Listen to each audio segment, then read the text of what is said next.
Bem-vindos, patrimonialistas. Este é o podcast da Quarta Via, no qual o nosso objetivo é te guiar rumo à sua jornada da liberdade financeira, construindo em até 7 anos o patrimônio que vai te sustentar por toda a vida. E no episódio de hoje, a gente está com Rodrigo Mimora.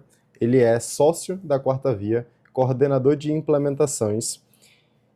E primeiro, a gente quer ouvir também uma apresentação dele, entender quem é Rodrigo Mimora, entender como que foi a jornada dele até aqui, porque nem sempre ele foi sócio da Quarta Via, então isso é um ponto também interessante, E o episódio de hoje a gente vai falar sobre Canva da construção de patrimônio, um tema que provavelmente vocês nunca viram ninguém falando, foge completamente do comum, mas que é extremamente importante para entender toda a base da nossa metodologia. Mas antes a gente quer ouvir dele, Quem é Rodrigo Mimora? Como chegou na Quarta Via?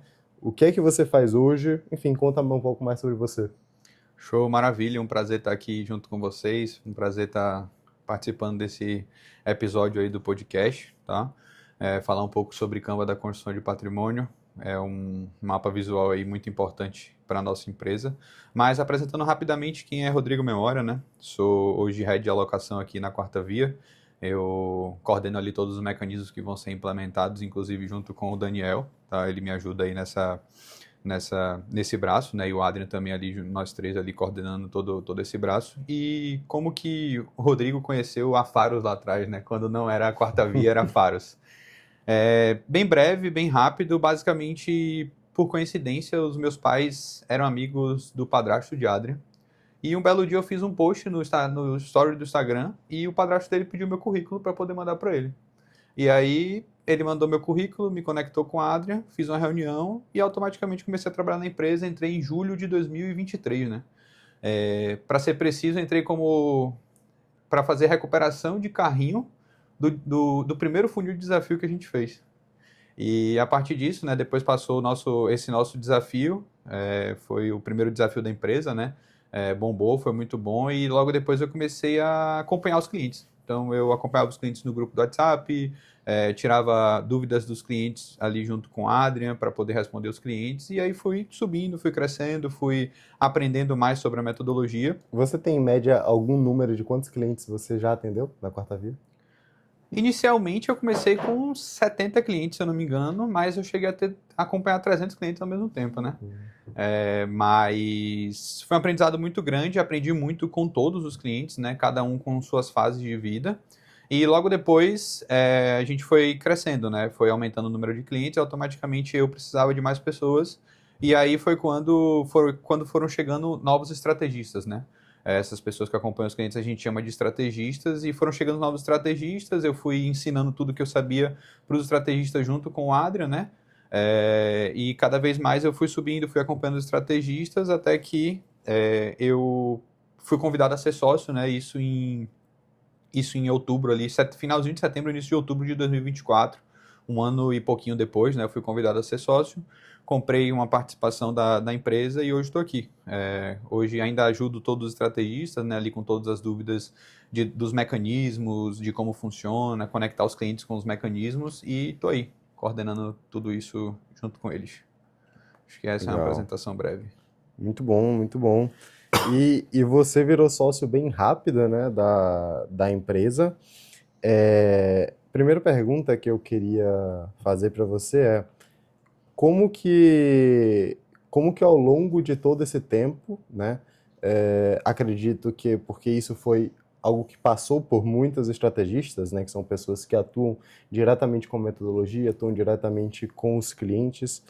Como que essa metodologia, incluindo o Canva, que a gente vai destrinchar melhor depois, como que isso se aplicou na sua vida, como isso aplica na sua vida, e o que é que isso impactou de fato na sua vida pessoal, Rodrigo Mimora, como um investidor, como uma pessoa que também lida com dinheiro, diariamente. Perfeito. Hoje, como todo estrategista que entra aqui, os estrategistas ele vem muito com a visão do mercado financeiro, que é basicamente algo que a gente não utiliza tanto aqui, Inclusive no Canva a gente vai comunicar um pouco mais sobre como que a gente utiliza o mercado financeiro aqui. E eu tinha muito a visão do mercado financeiro, e automaticamente quando eu conheci a metodologia, quando eu conheci o Quarto Caminho, eu vi de fato que tinha algo diferente a ser implementado e algo muito disruptivo e que em pouco tempo, de fato, eu poderia ter resultado diferente muitas das vezes do mercado financeiro, que o pessoal comunica 20, 30 anos para você ter resultado. E, inclusive, isso é uma frase muito importante, né? Uma vez eu vi Adrian comentando que ele guardava 80% do que ele ganhava, e a partir disso eu tomei como meta guardar 80% do que eu ganhava. E aí, automaticamente, eu fui entendendo, né, como que eu ia chegar nesse número e como que eu ia implementar tudo que a gente tem da metodologia em conjunto para poder ter o mesmo resultado que ele teve, né? E aí, a partir disso, a gente segue implementando. Legal, legal. Maravilha. E só para dar uma clareza também para todo mundo que estiver assistindo, né? O Canva da construção de patrimônio nada mais é do que uma ligação entre os 3 motores que todo mundo tem, os 3 mercados mais inteligentes para se construir patrimônio e as 3 fontes de renda.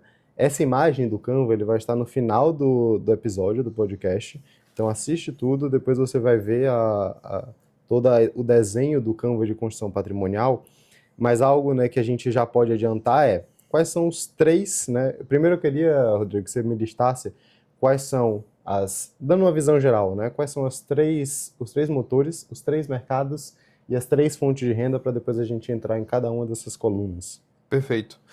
Para vocês entenderem, o Canva da construção de patrimônio ele é como se fosse um framework, né? São 3 colunas com 3 linhas.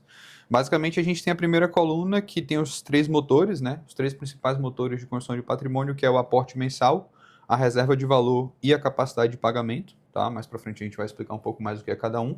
Existe a segunda coluna, que é a coluna do meio, que é justamente a coluna dos mercados, onde você tem o mercado financeiro, o mercado de economia real e o mercado de crédito. E tem a terceira coluna, que é justamente as 3 fontes de renda, né? Que é o ganho de capital, a renda invisível e também a renda recorrente. Massa, maravilha. Dos motores que a gente tem, né? Aporte, eu acho que é o que todo mundo já entende, é aquele dinheiro que a gente realmente coloca para investir.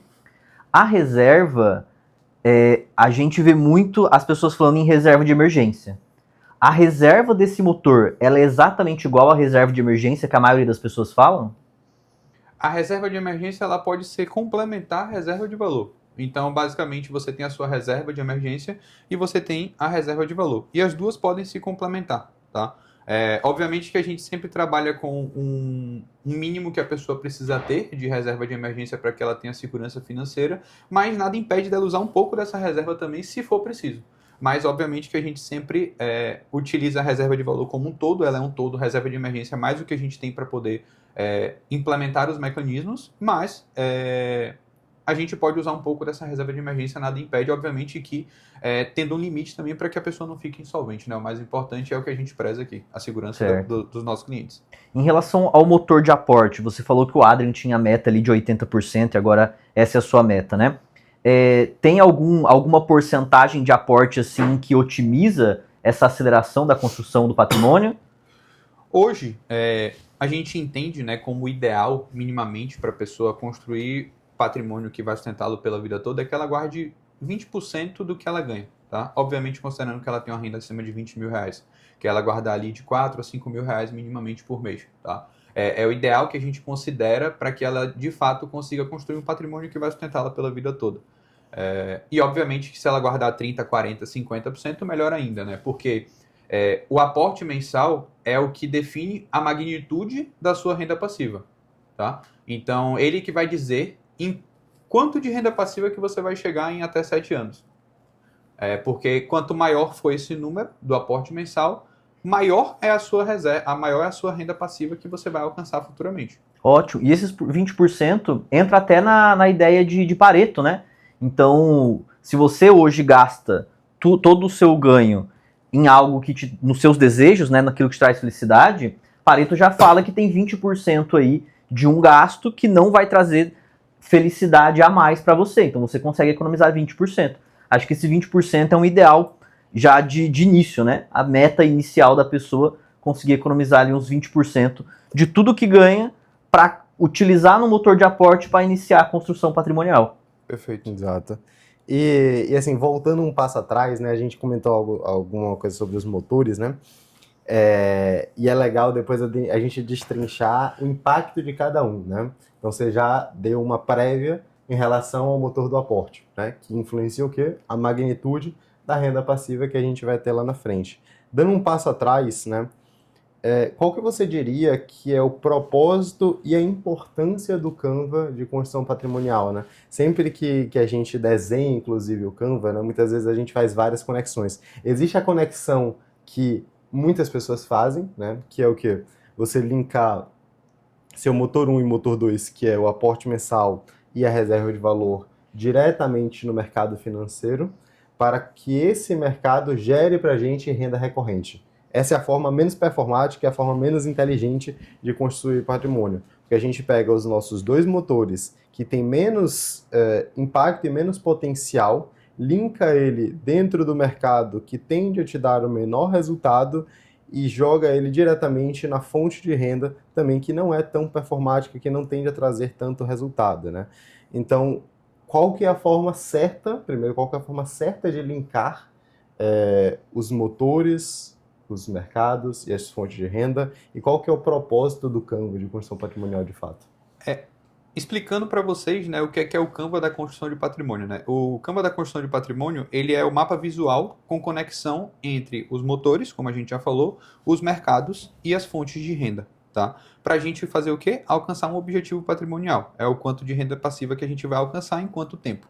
Isso que é o Canva, né? Ele conecta os três motores com os três mercados, com as três fontes de renda para a gente chegar no objetivo de renda passiva final, tá? Que vai ser determinado com base no quanto você aporta, no quanto você tem guardado e o que é que a gente vai implementar, tá? Isso acaba sendo variável. E qual que é o propósito do Canva, né?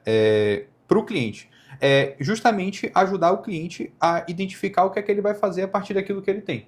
Então, identificar o que é que ele vai fazer com o aporte dele, o que é que ele vai fazer com a reserva dele, em qual mercado que ele vai aplicar e o que é que ele vai ter, tá? E aí, para vocês entenderem o que é que a gente entende como ideal do Canva, né? Que é justamente, isso até uma pauta mais para frente, mas trazendo já para agora, é a gente utilizar o nosso motor 1, que é o nosso aporte mensal, que é o que define a nossa magnitude de renda passiva, para alimentar o nosso motor 2, que é a nossa reserva de valor, que a reserva de valor é o que vai dizer em quanto tempo você vai atingir essa renda passiva, porque se você tem uma reserva de 500 mil reais, você vai atingir uma meta de renda passiva em tanto tempo, mas se você tem 1,5 milhão, que é 3 vezes isso, você pode atingir essa mesma meta de renda passiva em menos tempo. Então é você utilizar o seu motor 1, que é o seu aporte mensal, para alimentar a sua reserva, que é o seu motor 2, tá? Esse motor 2 ele vai estar alocado no mercado financeiro, que é justamente onde a gente preserva a nossa riqueza, onde a gente mantém todo o nosso recurso líquido. Para quê? Para utilizar esse recurso líquido no mercado de economia real, que é justamente o mercado ali que vai gerar riqueza para nós. Os mecanismos que nós vamos implementar, né, a primeira fonte de renda que a gente tende a implementar no mercado de economia real é o ganho de capital. Por quê? Porque a fonte de renda do ganho de capital é uma fonte de renda em que ela tende a ter um resultado no curto prazo mais rápido do que renda recorrente. E aí depois, com o resultado do ganho de capital, a gente implementa a renda recorrente. Basicamente é isso. Esse é o desenho do Canva que a gente entende como ideal. Inclusive, depois pode até colocar esse desenho no vídeo. A gente pode colocar a forma errada, né? Que, como eu comentei, esse é utilizar o motor 1, motor 2, que é aporte e reserva, para implementar diretamente dentro do mercado financeiro. E aí o que você comentou, né? A gente visualiza o mercado financeiro muito mais como um lugar de preservação de patrimônio, diferente do que a maioria das pessoas, às vezes acostumadas com assessores de investimento, com gerentes de banco, visualizam o mercado financeiro, entendendo eles que a proposta desse mercado é de construir patrimônio.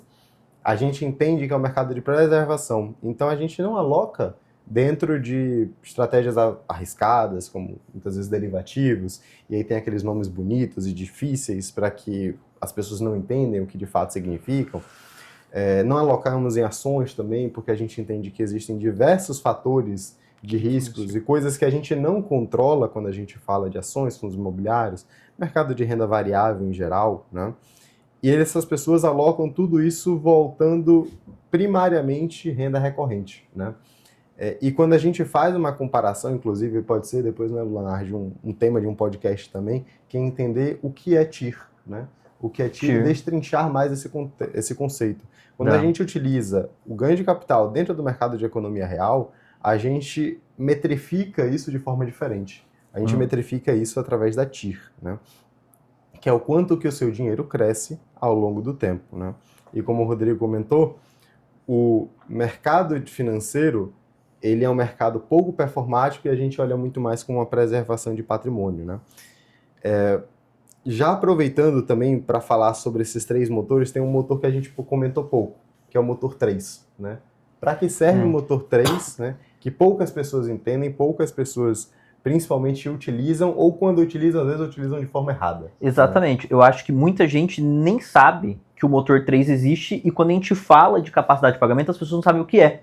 Então, eu acho que antes até explicar o que é essa capacidade de pagamento e por que a gente também considera ali como por que é um motor, né? Por que dá para usar ela para alavancar e construir patrimônio também. E esse é o motivo até de a gente não olhar para a construção de patrimônio em 20, 30 anos, em sim em 7 anos. Porque dentro do mercado financeiro você não consegue utilizar o seu motor 3. Você utiliza o motor 1 e 2, aporte e reserva. Mas o motor de capacidade de pagamento, esse é completamente inutilizável dentro do mercado financeiro, que quando a gente vai para o mercado de economia real, quando a gente vai para dentro do campo de construção patrimonial, ele é muito utilizado, né? Então, agora aproveitando para ouvir a sua resposta também, o que é o motor 3, como ele pode ser utilizado, por que ele é tão mais eficiente que os outros, no que ele impacta também, né?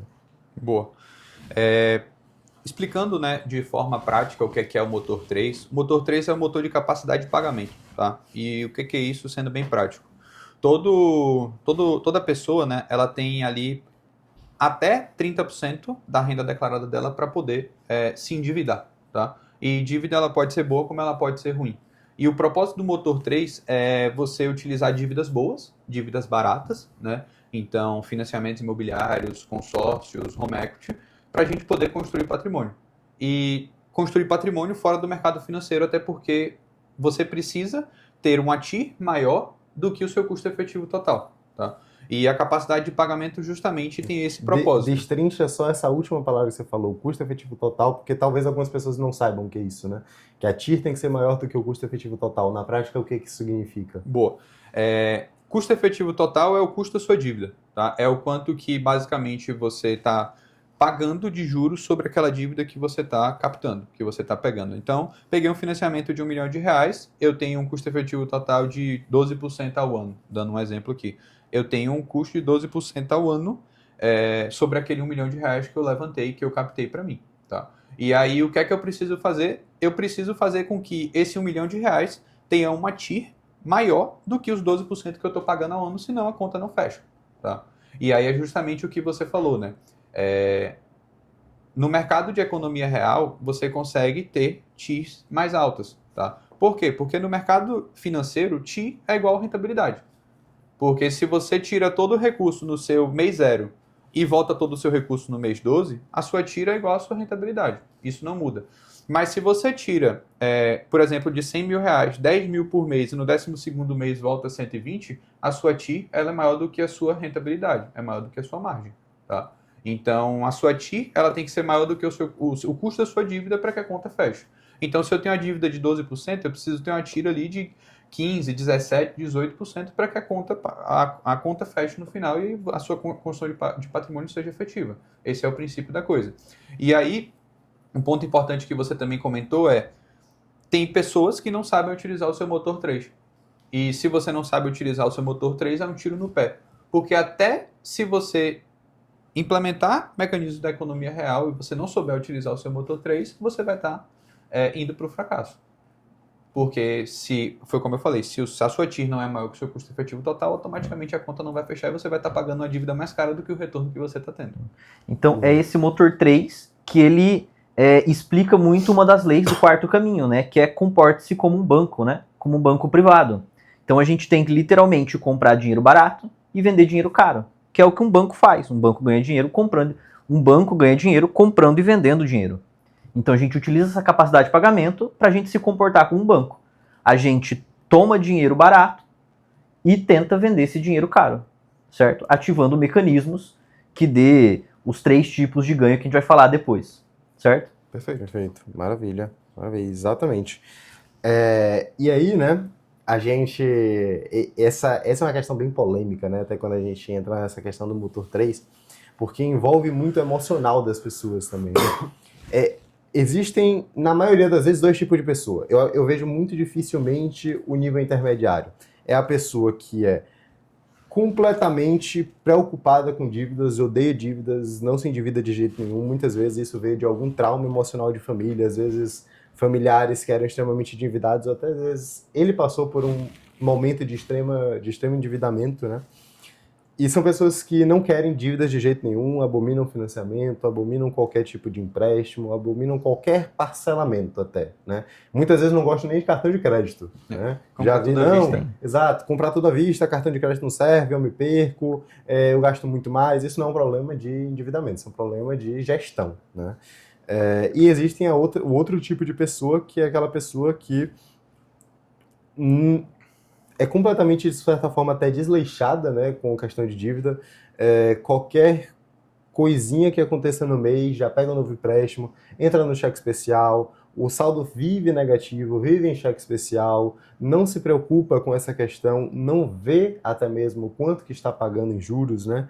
E o meio termo é muito difícil da gente ver, né? Inclusive, esse é um grande desafio que a gente tem como estrategista, quando lidar com os clientes, que é entender que sim, existe, dívida pode ser boa, dívida pode ser utilizada para a construção de patrimônio, né? Basta você saber utilizar, né? Não é pegar um cheque especial, não é pegar um empréstimo consignado, não é sair fazendo parcelamento de cartão de crédito com juros rotativos, que é um juros extremamente abusivo, né?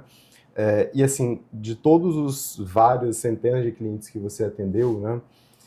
Como foi sua experiência, assim, durante todo esse período com esses 2/3 tipos, vamos colocar que existe ali alguns poucos no intermediário, esses poucos tipos de cliente, como que eles viam essa questão de utilizar crédito, né? Era difícil, era fácil de explicar para eles, as pessoas se convenciam, não se convenciam, elas entendiam, né? Porque não é uma questão de se convencer ninguém, muito mais uma questão de a pessoa conseguir entender e internalizar que aquilo de fato é o que funciona, né? Então, como é que foi todo o seu processo como estrategista, explicando isso para as pessoas e de fato a aceitação disso, né?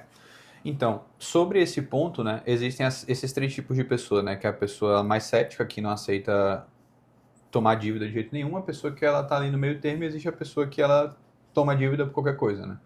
E a pessoa que ela é mais cética é a pessoa mais difícil de todas, né, aquela pessoa que ela de fato tem medo de fazer um financiamento com a casa dela, porque na cabeça dela ela demorou anos para conquistar aquilo dali, só que aquilo dali também vai ser positivo para ela, para que ela consiga alcançar mais do que ela já conquistou, né. Até porque aquilo dali é uma forma positiva da gente conseguir construir patrimônio e alavancar de uma forma mais rápida. E no fim é aquilo que você falou, né? Eu não preciso convencer ninguém a nada, eu só preciso explicar de uma forma em que ele entenda o porquê que a gente está fazendo aquilo dali. E essas pessoas, na minha opinião, são as mais complicadas, né, e complexas, mas no fim, quando você consegue explicar para a pessoa qual que é o propósito daquilo que a gente está fazendo e onde que a gente vai chegar, se torna tudo mais fácil. Aquela pessoa que ela é meio termo, ela é aquela pessoa que ela é mais medrosa, mas ela também entende um pouco, então é um pouco mais fácil. E muitas das vezes a pessoa que ela toma dívida por qualquer coisa é aquela pessoa que já chega endividada. E que no fim é importante frisar que o motor 3, a capacidade de pagamento, muitas das vezes também ajuda as pessoas a saírem das dívidas ruins, né? Então a gente já fez muito isso daqui, que trocar dívidas caras por dívidas mais baratas, mesmo que seja só para quitar dívidas. Então o cara paga 30 mil reais em 6 dívidas que ele tem e ele pega uma outra dívida que é mais barata do que essas duas e sai de 30 mil reais para 20 mil reais, então no final do mês ele economiza 10 mil reais. Dando exemplo de números altos aqui. Mas o motor 3 também ele ajuda não só a construir patrimônio, como também a tirar a pessoa da dívida, né? Isso é importante. E é legal que esse último caso, né, as pessoas que muitas vezes já chegam endividadas, muitas vezes é até fácil, de certa forma, explicar para elas que elas precisam e que vai ser extremamente benéfico utilizar, porque inúmeros casos que a gente já viu, onde a gente mostra fulano. A gente tem hoje uma parcela de, vamos supor, pegar o mesmo exemplo que você deu, 30 mil de parcela mensal em dívidas, né? Se a gente fizer uma operação, né, como por exemplo um retropatrimônio, onde a gente pega o seu imóvel, utiliza esse seu imóvel para alavancar recurso com esse imóvel, você vai sair de 30 para 20, 25 mil e ainda vai sobrar 200 mil reais no seu bolso. Ou seja, a gente diminui parcela e ainda coloca dinheiro no bolso, né? Para poder, Traz com esse segurança dinheiro... para ele, né? Porque no fim esse cliente não tem nada. Exatamente. Aí- E muitas vezes é o que acontece, né? A gente utiliza o motor 3. Nesse caso que você falou, que ainda sobra algum valor, a gente consegue aumentar o motor 2, que a gente aumentou a reserva, e como a parcela vai ser menor, a gente também aumenta o motor 1.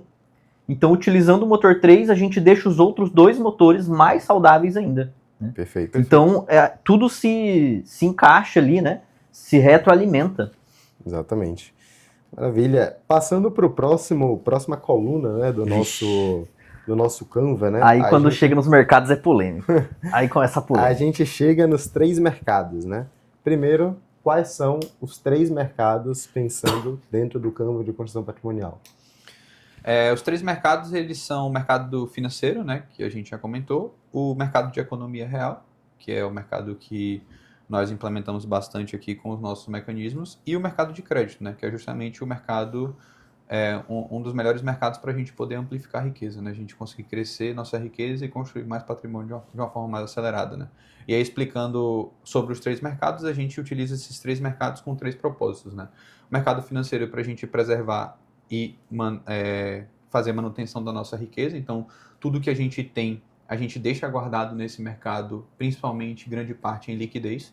Então, todos os nossos aportes vão ser direcionados para isso. Então, a gente vai utilizar o motor 1 para alimentar o motor 2, que esse motor 2 vai estar guardado no mercado financeiro, preservado ali em liquidez, para a gente utilizar justamente o mercado de economia real, que é onde está inserido grande parte dos nossos mecanismos, né?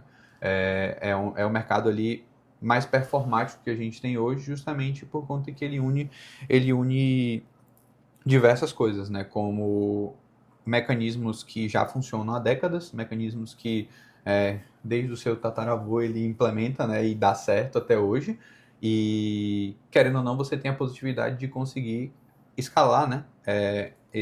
Dentro desse mercado, justamente buscando a TIR, né? Que é a baixa descapitalização, para a gente ter um pico no final. E isso é muito positivo. E além disso, né, também a renda recorrente dentro desse mercado, ela também tende a ter um yield alto, né, um yield muito bom, um yield maior do que o que a gente tem hoje no mercado financeiro, querendo ou não, é positivo. E o mercado de crédito é justamente o que a gente falou, né, que é utilizar todo o crédito que tem disponível, que são os financiamentos, consórcios e também home equities, para a gente poder amplificar e crescer riqueza, alimentar o nosso motor 2, como o Rodrigo falou, né, para poder ter mais recurso disponível para implementar os mecanismos. Vamos para exemplo, né? Que o mercado financeiro, pelo menos para mim, fica bem vago. Acredito que para os patrimonialistas também ainda é bem vago. Exemplos do mercado financeiro. Entra ali ações, fundos imobiliários, que mais tipos de investimento que entra? Investimentos que a gente realiza hoje no mercado financeiro são investimentos em liquidez, né? Então, fundos ali líquidos, então tipo D0, D5, até no máximo D15 ali a gente utiliza, tesouros, né, pós-fixados e também CDBs de liquidez diária, é o que a gente utiliza, né? Mas o mercado financeiro tem diversas outras formas de você aplicar o seu recurso, como renda variável, que são ações, fundos imobiliários, tem o derivativos, tem COI, tem previdência privada, tem diversas outras opções que você tem no mercado financeiro, mas que a gente pouco utiliza, na verdade a gente não utiliza, né? Sendo ultra sincero. Utiliza mais renda fixa, né? Até porque o Brasil é o país da renda fixa. Se a gente pegar várias brechas temporais ali, comparar a renda variável com a renda fixa tem uma rentabilidade, se não parecida, maior, com uma segurança muito maior. Então a relação risco-retorno é muito mais favorável para a renda fixa, né? E como os nossos esforços não estão direcionados para esse ponto, vale muito mais a pena a gente gastar tempo e energia no mercado real, que é onde vai estar o nosso maior ganho, e deixar em algo onde a gente gasta muito menos tempo e energia. Algo simples, renda fixa, liquidez diária, aquele 100% CDI básico, seria algo nessa ideia. Perfeito, exatamente. Algo nesse modelo. E aí, aproveitando também, uma breve pausa, né? Se vocês patrimonialistas, né, quiserem entender também como que vocês podem conectar tudo o que está sendo falado aqui em relação ao Canva, saber como utilizar e otimizar os seus motores de construção patrimonial e construir um patrimônio capaz de sustentar e gerar renda passiva para você durante toda a sua vida, a gente vai liberar alguns horários dos nossos estrategistas para que vocês possam agendar uma reunião de diagnóstico totalmente gratuita. Vamos deixar aqui na descrição também e um QR Code na tela para que você possa ou ler o QR Code ou clicar no link e agendar essa reunião gratuita de diagnóstico junto com os nossos estrategistas, né? Mas maravilha, voltando, Rodrigão, né? A gente tem, né, esses 3 mercados. Mercado de economia real, hoje a gente já utiliza alguns mercados, né?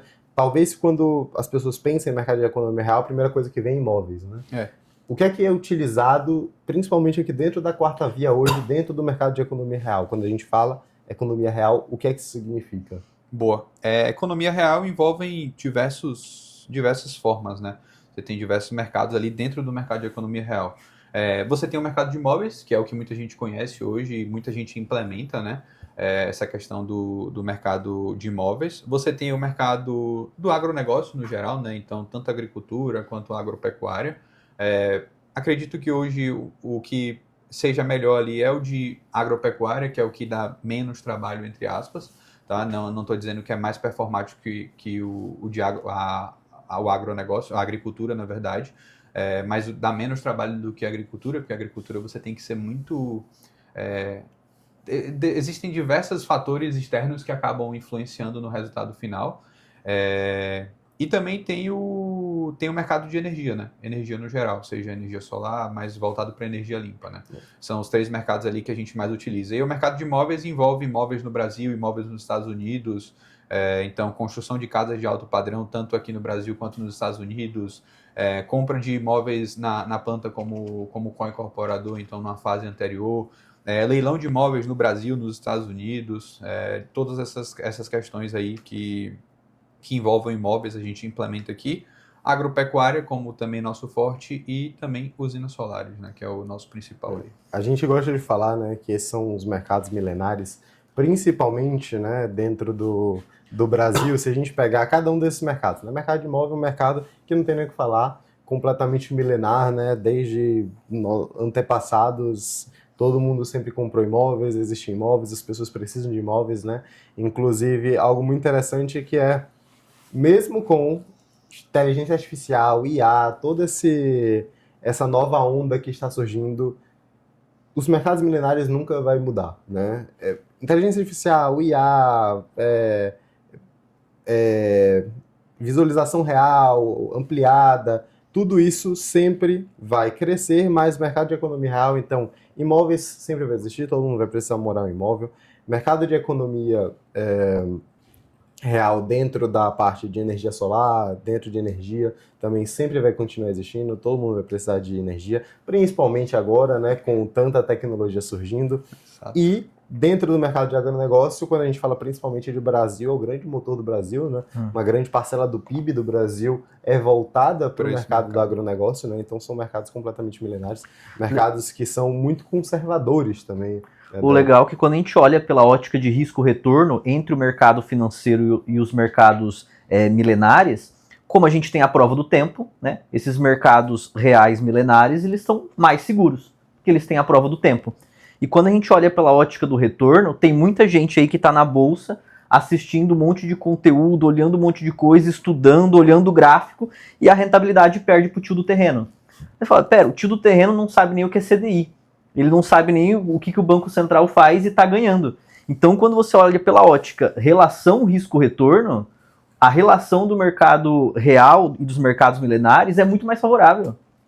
Quantas carteiras que a gente não vê, carteiras de super gestores de Faria Lima, Wall Street, que perdem para o CDI, né?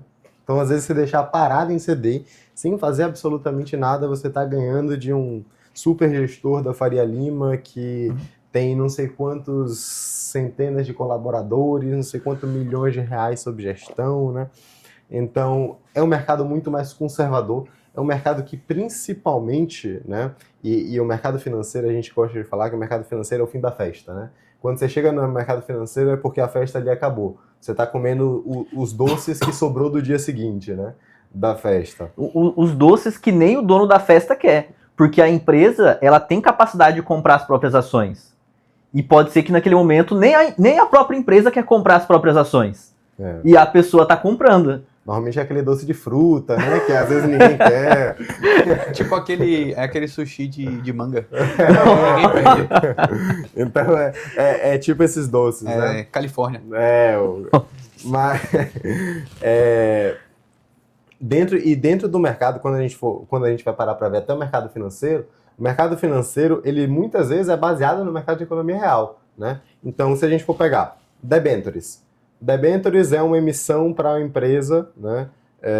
Uma empresa que vai captar recursos para poder investir em algum projeto dele. Provavelmente um projeto de economia real. Vai construir um galpão, vai construir uma usina, vai construir o que é que seja, vai aumentar o número de colaboradores, vai fazer um investimento para a própria empresa. Quando a gente pega em ações, né? Ações, primariamente, é uma emissão, a empresa está abrindo capital para que outras pessoas possam comprar. Esse capital está ligado ali na economia real e ele libera ações para, obviamente, capitalizar, né? Ou que os próprios sócios consigam se desfazer, né? Tanto é que ali por volta de 2021 foi um boom de IPOs, né? Porque o mercado estava bombando, então muita gente aproveitou o mercado bombando para poder se desfazer das ações e vender no momento que tinha maior alta, né? Porque até um ponto, se você for entender ali na prática, quando que a empresa de fato faz IPO, não é quem é, né? Aí fica a pergunta. Para o sócio da empresa querer vender as ações, né? É porque ele talvez acredite que ele vai ganhar mais naquele momento do que ele pode ganhar futuramente, né? Senão ele não ia se desfazer das suas ações, né? Então ele está abrindo mão de capital próprio para poder captar esse recurso, né? Seja vender participação própria, seja só diluir o capital dele dentro da empresa, né? Então, por exemplo, naquele boom de IPOs, quando a gente teve ali em 2021, 2022, né? O pessoal estava vendendo IPO ali a qualquer preço de qualquer empresa, né? Quando a gente pega a renda fixa também, é uma captação de recursos, fundo imobiliário, captação de recursos, então tudo é baseado no mercado de economia real. Então, se a gente utiliza o mercado financeiro, basicamente a gente está pegando um intermediário para poder investir dentro do mercado de economia real, né? E por que pegar um intermediário se a gente pode fazer a aplicação direta e aí utilizando o nosso motor 3, que é a nossa capacidade de pagamento, e principalmente também utilizando a TIR, né? O conceito da TIR, né? Já que o mercado de economia real é baseado nesse preço, nessa métrica. A gente não consegue, por exemplo, pegar um fundo imobiliário e pagar ele parcelado durante o tempo. E seria maravilhoso se pudesse. Esse é o grande poder do quarto caminho, né? Porque, no fim, foi o que você falou. Todo mundo que está no mercado financeiro investe em economia real. Só que o fundo imobiliário ele é intermediador entre o investidor e a empresa. E o que ele está fazendo, na verdade. E a gente está na frente disso. Porque a gente está fazendo aquilo que ele vai fazer com o dinheiro que ele está captando de outras pessoas. Então, no fim, esse é o poder do quarto caminho, né? É que a gente está na ponta inicial. Então, por isso que a gente, de fato, consegue performar muito mais do que o mercado financeiro. Justamente por conta disso. Exatamente. Porque a gente está na ponta do que o cara que está emitindo o fundo imobiliário, está captando recurso, ele vai fazer. Ele vai ganhar muito, mas a pessoa que está investindo, não. Por quê? Por conta que a pessoa está dando dinheiro para aquela pessoa fazer algo. Então, automaticamente, a gente conecta o nosso cliente com aquilo que a pessoa, o dono do fundo imobiliário, está fazendo. Exato. Indo para a terceira coluna, né, do campo da construção de patrimônio, quais são as 3 fontes de renda, né, que todo mundo pode construir, se você tivesse que elencar ela sob uma ótica de performance, né, como que você elencaria? Tá. Hoje nós temos 3 tipos de fonte de renda, né? O ganho de capital, a renda invisível e a renda recorrente. A renda passiva, ela é um conjunto de ganho de capital e renda recorrente, tá? A renda invisível, ela não entra na renda passiva, por quê? Por conta que a renda invisível, ela é basicamente a valorização de um ativo. Então, você não tem aquele dinheiro na sua mão. Então, automaticamente, ela não entra. Então, renda passiva é o conjunto de ganho de capital e renda recorrente. Mecanismos de ganho de capital, né? Mecanismos de ganho de capital, eles vêm em formato de pico de liquidez. Então, você investe um valor parcelado, vamos supor, e você tem um pico depois de 12 meses. Então, dando um exemplo, né? Eu comprei um imóvel no mês 0 por 100 mil reais. Não vou nem dizer que eu paguei parcelado, por 100 mil reais. E automaticamente eu vendi esse imóvel depois, no 12º mês, por 120. Ou por 220. Eu tive um ganho efetivo de 120. Tá? Falando números gerais aqui. Para isso se tornar uma renda passiva, o que é que eu faço? Eu divido ela por 12. Então eu tive uma renda passiva proveniente de ganho de capital de 10 mil reais por mês. Mas esses 10 mil reais eles não vieram mensalizados. Eles vieram no pico e eu mensalizei para transformar em uma renda passiva mensal. A renda recorrente, ela é um pouco diferente. A renda recorrente, ela de fato é uma renda que ela tende a vir mensal. Então ela traz segurança, né? Ela perpetua a receita. Então, investi numa usina solar. Comprei uma porcentagem de uma usina. Aquela usina vai me gerar um yield mensal. Então aquilo dali vai vir mensalmente para você. Então você perpetua aquilo dali. Tanto que o princípio é utilizar o mercado de economia real, mecanismos de ganho de capital para implementar renda recorrente. O resultado do ganho de capital você implementa a renda recorrente. Esse é o princípio da coisa. E a renda invisível é basicamente a valorização do seu ativo. Então comprei um imóvel na planta por 500 mil reais. Depois de 4 anos ele foi lançado e esse imóvel vale 1 milhão de reais. Esses 500 mil eu não tenho, eu não ganhei 500 mil na minha mão, eu não tenho esse 1 milhão de reais, mas eu tive a valorização de 500 mil reais. Então, automaticamente, se eu for vender esse imóvel hoje, eu coloco 500 mil reais a mais no meu bolso, além do que o que eu aportei. Então, isso é a renda invisível. E se eu tivesse que elencar, né, e considerando o que a gente faz hoje, é você utilizar mecanismos de ganho de capital para implementar mecanismos de renda recorrente. Você perpetua a receita do ganho de capital com mecanismos de renda recorrente, que é até um questionamento de muitos clientes, né? Eles falam assim, mas eu vou depender de incorporação o resto da minha vida? Não, você utiliza o resultado da incorporação, do pico de liquidez do ganho de capital, para implementar mecanismos de renda recorrente. Então, um pico de liquidez de incorporação, você implementa 2 usinas solares. Então, você transforma ali 1/3 do que vem de ganho de capital em usinas solares. Então, automaticamente, você não depende mais 100% daquele ganho de capital, daquela incorporação. E aí, automaticamente, se você fizer 3 incorporações, você consegue ter 100% daquela renda que vinha de ganho de capital em renda recorrente.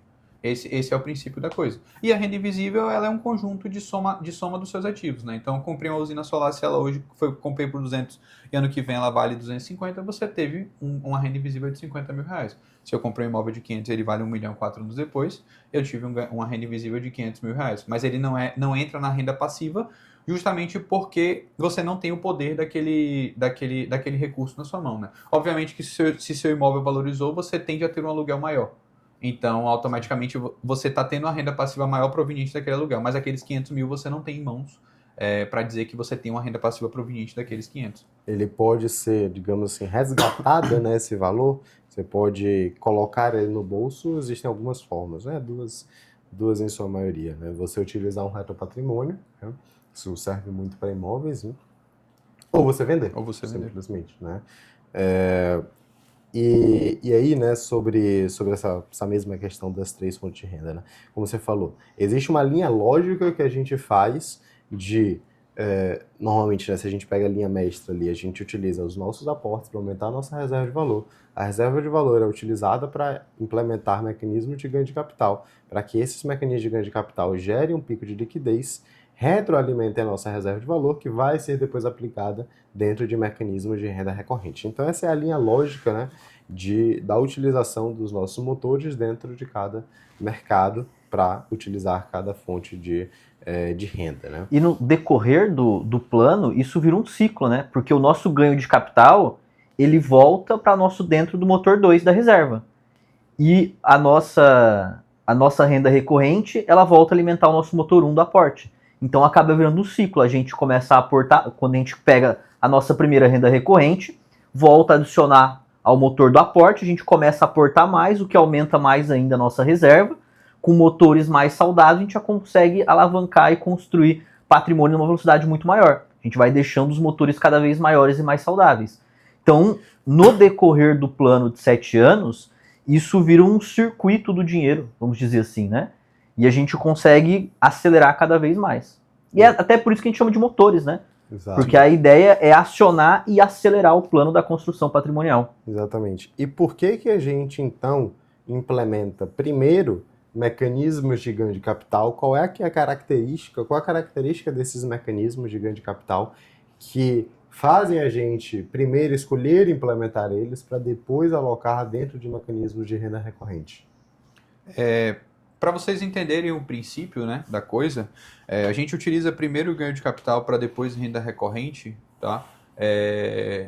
Primeiro que isso não é obrigatoriedade, né? Porque se a pessoa tem muito dinheiro, você pode implementar tudo ao mesmo tempo. Mas vamos supor que a pessoa ela tenha uma reserva um pouco menor e o aporte dela seja um pouco menor. A gente vai focar em mecanismos de ganho de capital, porque mecanismos de ganho de capital, eles tendem a ter um payback mais curto do que mecanismos de renda recorrente. Então, por exemplo, se eu implemento o mecanismo de usina solar, eu pago uma parte do meu bolso e o restante ele é financiado, tá? Só que esse financiamento ele demora algo em torno de 48 meses para se quitar. Então eu só tenho a renda recorrente dessa usina depois de 48 meses. Então depois de 4 anos. Automaticamente eu tenho 48 meses para se passar para depois eu ver algo retornar. O mecanismo, o ganho de capital, ele tende a te dar um retorno de 12 a 18 meses. Então, automaticamente, eu consigo ter um retorno mais rápido e a minha TIR também ela é maior do que o yield que eu vou ter ali do mecanismo de renda recorrente. Então, automaticamente, eu implemento o mecanismo de ganho de capital, que eu vou ter um payback mais curto de 12 a 18 meses, extrapolando ali, você pode até considerar 24 meses, que é metade do tempo do retorno de renda recorrente que eu vou ter de, por exemplo, uma usina, e eu tenho um pico de liquidez, né? Então, automaticamente, o meu pico de liquidez, ele retorna para minha reserva, ele alimenta a minha reserva novamente, e eu consigo multiplicar o meu patrimônio de uma forma mais acelerada. Então, automaticamente, eu consigo acelerar a minha construção de patrimônio, eu aumento meu patrimônio de uma forma mais acelerada, e o retorno do ganho de capital, eu implemento renda recorrente para poder perpetuar essa receita. Esse é o princípio da coisa. Mas, primeiro o ganho de capital, porque o ganho de capital você consegue multiplicar de uma forma mais acelerada o seu patrimônio do que na renda recorrente. O propósito todo é aumentar patrimônio para que esse patrimônio que a gente, né, consiga elevar, porque de nada adiantaria também, né, se a gente pega os nossos 3 motores e implementa diretamente mecanismos que vão gerar renda recorrente. Nosso crescimento também vai ser talvez um pouco mais rápido, porque a gente consegue financiar uma parte, mas de certa forma vai ser um crescimento mais lento, né? Porque a gente está ativamente construindo renda, né? E para que a gente tenha uma renda recorrente que vai de fato justificar um aumento de patrimônio suficiente, né? Isso é muito difícil de acontecer. Então a gente pega mecanismos de ganho de capital, que são mecanismos, como você falou, tendem a ter um retorno em um tempo menor, 12, 18, 24 meses, para que esse aumento de patrimônio a gente consiga, primeiro, reimplementar essa estratégia, porque se eu posso fazer leilão por toda a minha vida, se eu posso fazer incorporação imobiliária por toda a minha vida, eu vou fazer por toda a minha vida, porque é um mecanismo que dá uma TIR muito alta, né? Dá um retorno muito alto e também um tempo curto, né? Sim. 12, 18, 24 meses, extrapolando muito ali uma construção, talvez, né? Vai ser o retorno, vai ser o quanto que a gente vai demorar para poder ter o retorno, né? Se a gente fosse, né, construir na prática, fazer um resumo do Canva da construção do Canva da construção de patrimônio, como que a gente linka, né? Qual que seria a principal forma, né, se a gente fosse fazer ligações diretas, de linkar os motores nos mercados e na fonte de renda? Como que você diria que seria a forma inteligente de alocar cada um deles, né? Você pegaria o seu motor 1, né, que é o seu aporte mensal, ligaria com a sua reserva de valor, que é o seu motor 2. A sua reserva de valor você ligaria com mecanismos voltados da economia real, tá? Mecanismos da economia real voltado para o ganho de capital, certo? E o resultado do ganho de capital você implementa a renda recorrente. Basicamente essa é a linha, né? É como se fosse isso daqui, mais ou menos. Que é você utilizar os seus dois principais motores de construção de patrimônio para implementar mecanismos de ganho de capital voltado para na economia real, para com a performance desses mecanismos de ganho de capital, você reimplementar mecanismos de ganho de capital e implementar também mecanismos de renda recorrente para você perpetuar a receita, que foi o que eu falei. Você perpetuando a receita, automaticamente você tem aquela receita perene, né? Porque, por exemplo, a usina ela vai te entregar receita por 30 anos, 35 anos. O tempo que ela tiver ali em funcionamento, até porque você pode fazer manutenções, trocando as placas, automaticamente isso vai continuar te dando retorno no resto da sua vida. Perfeito, perfeito. do Canva da construção de patrimônio que a gente tem, quais as partes que mais diferem daquelas estratégias mais famosas do mercado financeiro de comprar ações de dividendos e fundos imobiliários e ficar reinvestindo, né? Compro o fundo imobiliário, ganho o aluguelzinho, compro o fundo imobiliário de novo e ficar só nessa parte. Qual que é realmente o diferencial para a gente tirar do Canva da construção de patrimônio? Eu digo que principalmente os mecanismos, que é diferente dos mecanismos de ganho de capital, que é completamente diferente, porque você de fato recebe em picos, né? E automaticamente você não coloca tudo no mês zero.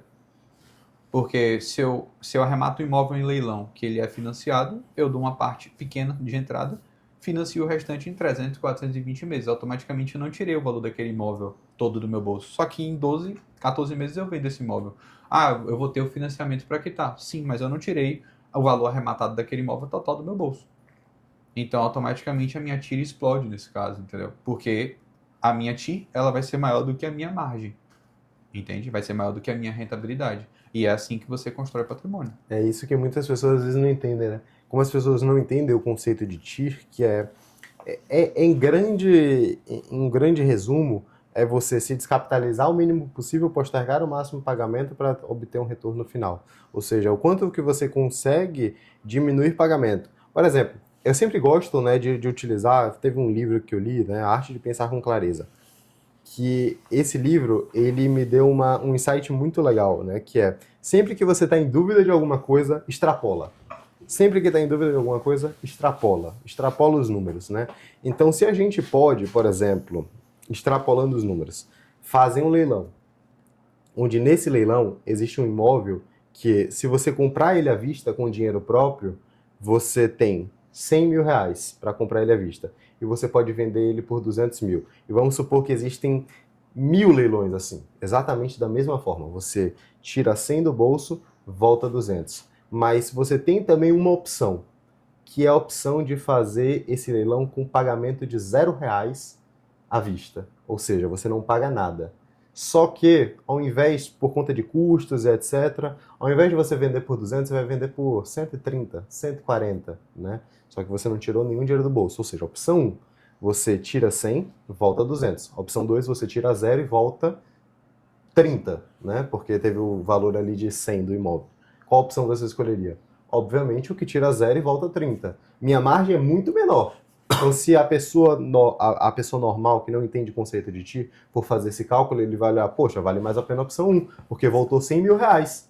Na opção 2 só volta 30, né? Mas quanto que você tirou do bolso? E seu dinheiro é infinito? Você consegue fazer 1000 leilões tirando 100 mil do bolso? Provavelmente não. Seu dinheiro não é infinito, né? Então, se eu posso fazer 1000 leilões que vai sair 0 do meu bolso e vai voltar 30, eu prefiro muito mais dessa forma, porque esse mesmo dinheiro pode servir para fazer outras coisas, né? Então, sempre que está em dúvida de alguma coisa, extrapola os números. É um exemplo, inclusive, que Adrian utiliza, né? Que ele fala, se eu arrematar um imóvel em leilão à vista e vender esse mesmo imóvel por 200 mil, eu tenho um ganho ali, né? Eu tenho uma margem que ela é fixa, ela não muda.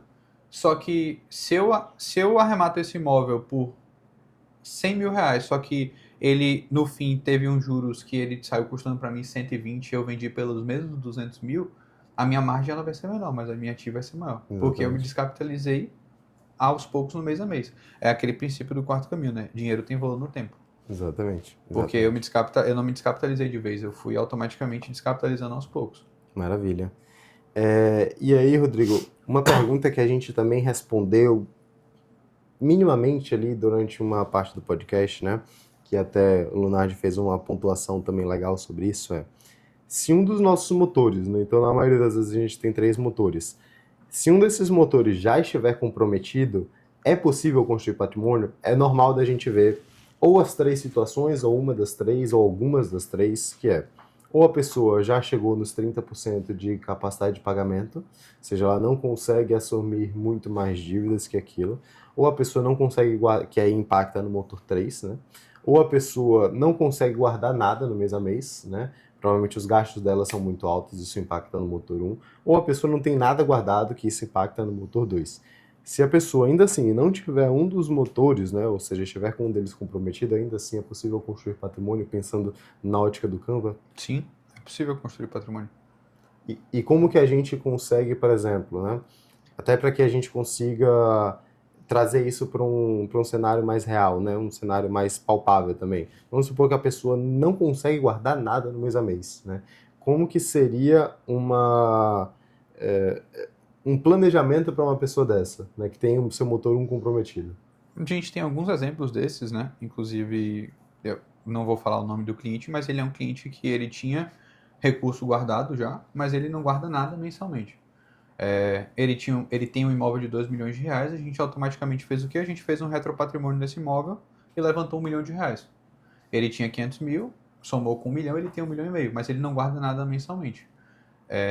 Isso não prejudicou a construção de patrimônio dele, porque ele tinha um imóvel, ele tinha o motor 3 dele, que é a capacidade de pagamento, ele tinha reserva, e com os 500 mil ele conseguiria fazer já algo, né, independente dele não ter aporte, mas a gente conseguiu fazer com que ele tivesse mais ainda para poder implementar. Mas o motor 1 dele não influenciou na construção de patrimônio. Obviamente que, se ele tivesse o motor 1, seria positivo, até porque o motor 1, é importante até frisar isso, ele influencia o curto prazo. Porque se a gente tem 1 milhão e meio, e quanto menos a gente consegue dentro dos 3 primeiros anos, por exemplo, tirar menos desse 1 milhão e meio, é melhor. Porque depois do terceiro ano, basicamente todos os mecanismos eles já estão tracionados, eles já estão sendo implementados. E eles já estão sendo retroalimentados, porque os mecanismos eles se retroalimentam. Então, a partir do ano 3, do ano 4, o aporte ele se torna algo a mais. Eu só vou ter mais dinheiro para poder implementar. Então, eu vou aumentar a minha magnitude de renda passiva. Então, quanto menos a gente consegue tirar do nosso motor 2 durante os 3 primeiros anos, que é realizando o nosso aporte mensal, dentro desses 3 primeiros anos, mais a gente consegue buscar de magnitude de renda passiva. Justamente porque a partir do terceiro e do quarto ano, depois do seu planejamento todo implementado, os mecanismos eles se retroalimentam. Então, comecei a incorporação. Construiu, vendeu. Eu tenho dinheiro para poder implementar novamente esse mecanismo. E depois disso eu vou continuar retroalimentando esse mesmo mecanismo com ele mesmo, entendeu? Então, depois do terceiro e do quarto ano, a gente consegue automaticamente implementar o mesmo mecanismo com o retorno desse mecanismo. Então, o aporte ele se torna meio que inútil. Então, quanto menos a gente consegue adicionar de aporte mensal na reserva de valor e tirando menos da nossa reserva durante os 3, 4 primeiros anos, é mais positivo para a gente, porque a gente consegue ter uma magnitude de renda passiva maior e consegue até chegar na renda passiva em menos tempo. Inclusive, a gente já teve um caso de um membro que estava com os 3 motores bloqueados. Só que ele tinha um empréstimo muito ruim, onde o empréstimo, o valor total não era tão alto, mas o tempo era muito curto, então a parcela era alta. E ele tinha um carro a mais do que ele usava. Então o que a gente fez? A gente vendeu o carro, quitou o empréstimo, sobrou um valor, e o valor mensal dele para pagar o empréstimo virou aporte. Então só com essa manobra a gente liberou um pouco da capacidade de pagamento, que diminuiu o empréstimo. Como sobrou o valor do carro, quitando o empréstimo, teve um pouco de reserva, para começar a reserva de emergência e depois criar a reserva de valor. E como a gente não tinha uma parcela para pagar, liberou o motor do aporte também. Então, com uma jogada, a gente libera os 3 motores. Então, a gente pode ter até 3 motores bloqueados que a gente consegue fazer manobras ali para deixar os motores saudáveis e começar a movimentar o plano da construção patrimonial. Perfeito, perfeito. Indo para os finalmente, né, do podcast, antes gostaria de dar um recado, né, que é muito comum. Muitas pessoas assistem o vídeo, né, a live, o vídeo no podcast, né, o áudio, no caso, no podcast, não se inscrevem, não dão like, né? Então, se você está vendo pelo YouTube, se inscreve, deixa o like. Se você está vendo pelo Spotify, também já se inscreve também, avalia também o podcast, certo? Então, a gente está nas 2 plataformas. Também, se você quiser assistir por uma, não por outra, fique à vontade, né? Quiser só ouvir, né? Quiser ouvir e ver. O ideal é assistir pelas 2, né? Porque dá 2 views ao mesmo tempo, né? Exatamente. Deixa as 2 tocando ao mesmo tempo. Deixa o áudio no Spotify e o YouTube no mudo. Assiste pelos 2. E aí, Rodrigo, algumas dicas finais, pensando na pessoa que quer começar a iniciar a construir patrimônio, está um pouco perdida. Qual que seria um bom passo a passo que essa pessoa poderia seguir para iniciar o seu processo de construção patrimonial? Tá. Seguindo os princípios que a gente já falou aqui desde o início, né? Se ela tem uma renda acima de R$ 20.000 e já guarda 20%, ela está pronta para poder construir patrimônio, né? Então, ela basicamente já está pronta para construir patrimônio e ela já pode iniciar esse processo de construção de patrimônio em busca de construir aquele patrimônio que vai sustentá-lo pela vida toda, né? Que vai trazer segurança para ele. E, obviamente, se você ganha mais, se você guarda mais, obviamente é melhor ainda para a gente, tá? E aquela pessoa que ela tá naquele processo de não guardar nada, ou aquela pessoa que ela tá endividada, depois de atender algumas centenas de clientes, eu dou algumas dicas, né? Principalmente você entender para onde está indo todo o seu recurso, né? Esse é o primeiro ponto, é você de fato organizar as suas finanças, é você sentar, é você escrever, é você entender para onde que está indo tudo para você poder ter um norte para onde ir, né? Porque não adianta você falar, esse mês eu vou guardar R$ 2.000, mas você não sabe nem com o que é que você gasta, pô. Como é que você simplesmente vai falar que você vai guardar R$ 2.000? A gente já viu muito isso, o cliente que não sabia para onde que ia o dinheiro dele. E simplesmente quando ele colocou numa planilha, colocou num sistema, ele conseguiu entender para onde é que está indo, entendeu? Então isso é muito positivo, que é o primeiro passo, é você organizar suas finanças, né? Fazer a auditoria dos gastos, você pegar ali as 3 últimas faturas de cartão de crédito, analisar no detalhe, você definir políticas de gastos, então vou gastar 50% dos 80%, né? Porque 20% tem que ser guardado, 50% dos 80% em consumo básico, que é o mínimo que a pessoa precisa ter ali, 30% em lazer e 20% em compras dos 80%, né? E os 20% lá servir de aporte. Você anotar durante 30 dias, né, ali todos os gastos que você faz de R$ 100 a R$ 500, que são os principais gastos ali que às vezes as pessoas têm e passam na impulsividade, né? Muitas das vezes você olha ali um negócio de R$ 100, você vai lá, não, passa aqui no crédito, entendeu? Então, muitas das vezes, se você tem 20 compras de R$ 100, é 2.000, mas a pessoa não tem nem noção que ela fez 20 compras de R$ 20. Então, basicamente isso é você cancelar assinaturas, né, que você não, que você paga e você nem usa. Já vi cliente chegar com R$ 2.000 de assinatura por mês e nem ele sabia que ele gastava R$ 2.000 de assinatura por mês. E às vezes é o que mais pega, né? São essas assinaturas, porque às vezes tem filho pequeno assiste Disney Plus, Amazon Prime, Netflix, e aí vai uma assinatura atrás da outra e você vai assinando. Eu já vi cliente chegar aqui com gastos de Apple de mais de R$ 2.000, porque o filho comprava jogo na Apple Store. Eu ia falar isso, assinatura de joguinho. E ele nem sabia, só que tava lá no cartão cobrando e ele não sabia. Às vezes até uma coisa que é um pouco mais radical, mas dá pra fazer também, que funciona muito bem, é você cancela todos os cartões de crédito e pede de novo. Porque às vezes você vê uma assinatura, tá com um nome completamente estranho que você não sabe identificar.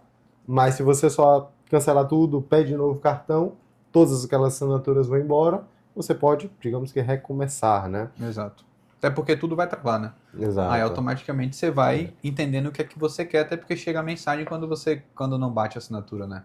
E além disso, se você tem família, né? Conversar com sua família, explicar onde vocês querem chegar e por que vocês estão fazendo aquilo dali, isso é muito importante, até porque principalmente quando você tem filhos, cada vez que você gasta mais e mais você está no negativo, mais você trabalha e menos você curte sua família, né?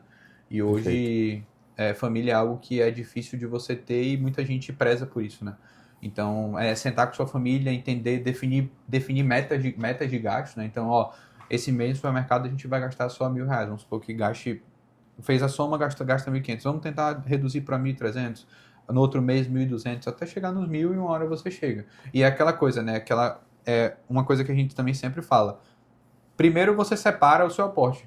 Então, recebeu o seu rendimento mensal, sua receita mensal, já separa os 20%. E aí os 80% é o que você vai pagar as contas. Se chegar no dia 20 do mês e você vê que não vai dar, e você vai tirando aos poucos dos 20% que você guardou. Porque te obriga a realizar minimamente aquele aporte. E é o aporte mínimo para a gente chegar para a gente construir patrimônio e alcançar a liberdade financeira. Perfeito. Então, de fato, é fazer o trabalho chato, né? O trabalho de sentar, parar, olhar. Que, inclusive, né, agora a gente aqui na Quarta Via, nos nossos programas de acompanhamento, a gente já está com um software, né, que faz todo esse trabalho chato, né? Tem ajudado muitos clientes aí a poder entender um pouco mais de como é que funciona toda a fatura, né? Mas é o trabalho chato que precisa ser feito, né? Então, parar, primeiro alinhar com sua família, né, entender onde você quer chegar. Se você tem um marido, se você tem uma esposa, precisa estar muito bem alinhado onde vocês querem chegar junto, porque é uma construção em conjunto, né? E fazer o trabalho chato de entender o que é que você tem hoje, o que é que você, onde você pode economizar, etc. Não adianta você querer ter uma vida excepcional hoje, se essa vida excepcional hoje pode impactar na sua vida excepcional que você quer ter amanhã, né? Quanto custa seu sonho, né? Quanto custa seu sonho? O quanto o seu sonho pode abdicar da sua vida, da sua liberdade futura, né? Perfeito, perfeito. Inclusive, é outra coisa que eu aprendi com o Adrian. Só compre algo se você tiver renda passiva que paga aquilo. Então, eu só vou poder pagar a parcela de R$ 10.000 de um financiamento de um carro, até porque eu não vou comprar à vista, né? Depois de tudo que a gente conversou aqui, eu não vou comprar à vista. Eu só vou pagar R$ 10.000 de parcela num carro se eu tiver algo, um ativo que paga esses 10 mil. Exato, exatamente. Perfeito. Perfeito, pessoal. Chegamos então ao final do nosso episódio, né? Assistam todos os outros episódios que a gente já tem disponível no momento. Deixem um like, curtam, sigam. Não se esqueçam também que a gente tem um link aqui abaixo disponível para, se você quiser também agendar uma reunião de diagnóstico com os nossos estrategistas, também para entender como tudo isso que a gente falou pode ser aplicado dentro da sua realidade, né? O link está aqui abaixo. E curta, se inscreva também, né? Nos vemos no próximo episódio.